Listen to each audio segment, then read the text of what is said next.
भारत में गंगा समेत कई ऐसी नदियां बहती हैं जो पूजनीय मानी जाती हैं। हर शुभ काम में इन नदियों के पानी का इस्तेमाल भी किया जाता है। लेकिन देश में एक ऐसी नदी भी है जिसके पानी पीने की तो दूर की बात, लोग उसे छूने से भी डरते हैं। इस नदी का नाम कर्मनाशा नदी है, जो यह नदी बिहार और उत्तर प्रदेश में बहती है। ऐसे में कह सकते हैं कि जैसा नाम वैसा काम, क्योंकि कर्मनाशा दो शब्दों से मिलकर बना है। कर्म यानी काम और नाशा मतलब नाश होना। इस नदी के बारे में कई कहानियां प्रचलित है।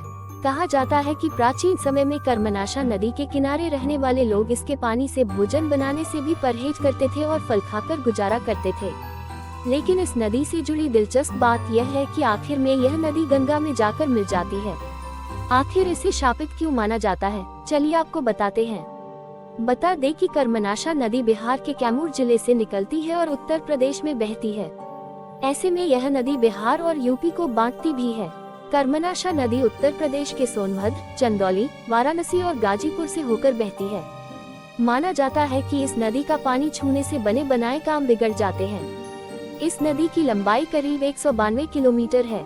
इस नदी का 116 किलोमीटर का हिस्सा यूपी में आता है।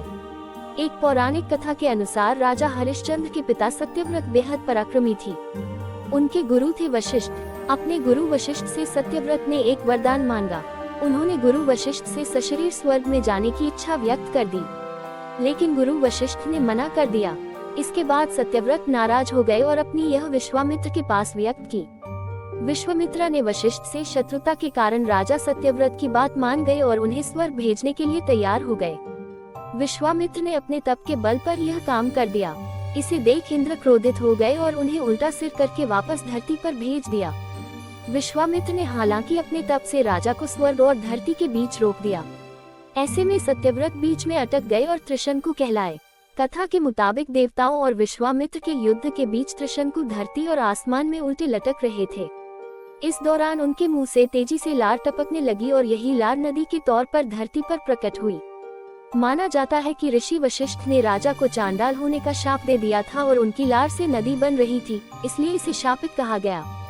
Thanks for watching. If you like this video then do like, share and subscribe to my YouTube channel for more videos.